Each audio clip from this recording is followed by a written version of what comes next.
Hello, hello. Leland Xiang Weiss here, practicing acupuncturist in North Carolina since 2005.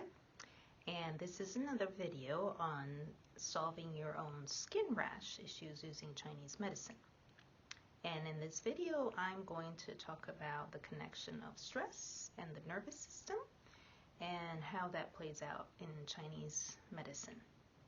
So in the video that I titled Skin Rash, Solving It on Your Own Using Chinese Medicine, I gave you the history of what occurred to me with the chronic hives that happened over several years, and particularly then around a certain season. And I presented the aspects of food. Now, you can go about this in several ways, but I do want you to get the complete picture, because doesn't matter what order you might implement or try these changes. I did do the food first, and what I did is I summarized all the foods that I cut out over several years actually, and so that's why they kept coming back, because I did it a step at a time. I could only do so much, and that is very, very common when it comes to cutting out foods. It can be very depressing and too rigid for people to do it all at once.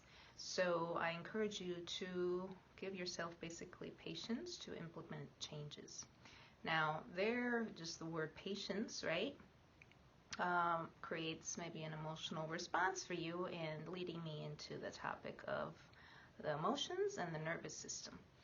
So in the context of stress and the skin, I'll give you my story of what was my stress, but each person, if you're having skin issues, has their own stress and their own context and their own what happens in their life. So mine is not to compare mine to yours. As one of a good friend of mine, I told her, my life isn't so terrible, and why am I experiencing this? And she very gently and compassionately told me that it doesn't matter what it is that we all experience, it's the effect that it has on us. So I want to give you the story of what was happening during those years in my early 20s when I had the chronic skin hives, just as a context. Okay, so I had just graduated college, and being an immigrant, I was kind of on my own. I did get a job, but it wasn't necessarily a job that I was looking for, because as an immigrant, I had very little options of what I could get hired for. I joke around with people that I applied to work at Whole Foods and I got rejected because I was overly qualified, being a Duke graduate, an undergrad graduate.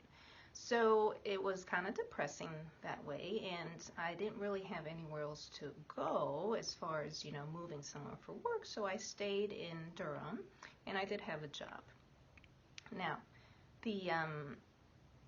what happened at that time is I started a relationship, a romantic relationship with a person that lived in Durham, who's now my husband now. But at that time, it was a new relationship. We both didn't have much expectations, because I was going to possibly move away in a year or two to study Chinese medicine. So thus, there was no expectations necessarily of, it being long term. But the stress for me was one, that relationship was hidden from my family. And it was hidden in part because he is 28 years older than me, and he is not Asian, he is white, and he is a musician. And those three things were things that were like no and taboo, and terrible choice to even be in a relationship with. So I hid that from my parents, and I also kind of lied to them about moving in with him to kind of in part share the costs, and because we were starting this relationship. And so that was a stressor, to hide things from my parents and basically lie to them. And at the same time, I was in a job that I was getting dissatisfied. And at the same time, though, there was sort of a hook on me, in that the company that I worked for had applied for a work visa for me. And what that involved is that they had paid $3,000, I believe, or at least $3,000 for me to receive a work visa so that I could stay legally and work. And so I felt an obligation to the company to work for them, but I was really dissatisfied and I really wanted to quit, and I didn't really know how because I was in my early 20s and pretty inexperienced with, putting boundaries.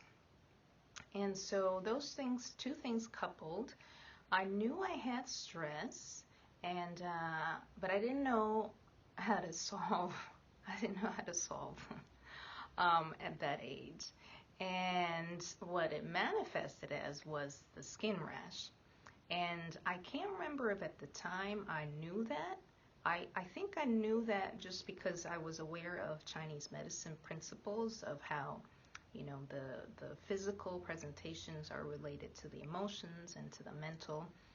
So I knew that intellectually, but it wasn't like I really knew how to deal with the hives, And so those were the stressors, and I was also sort of in flux because I wasn't going to stay in the area. I was going to apply to Chinese medicine school, and so that was lingering.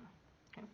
So all of that coupled made that the hives were just ongoing.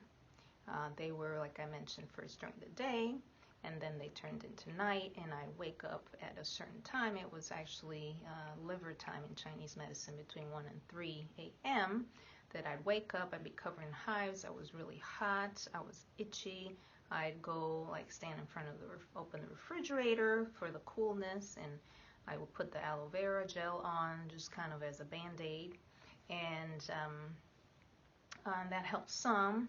And then when it happened during the day, I would take a Benadryl, which does work because it's antihistamine, but I'd be sleeping through 4 or 5 hours in the afternoon, and it was pretty amusing to my then partner, who was now my husband.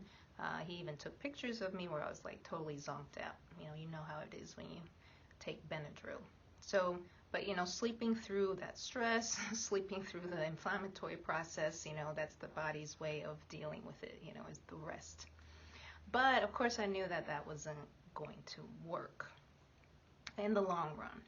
And so what happened? So I continued in the relationship, I didn't stop that. And so the hives continued. I then had an added stress, probably I think at least 6 months into the hives, where I left the country to go to Canada to visit friends, and at the same time it was supposed to be a time where I changed my visa status. But basically I tried to come back into the United States with a visa that wasn't the one I was supposed to come in, and I got rejected at the airport, which meant that I couldn't come back into the United States.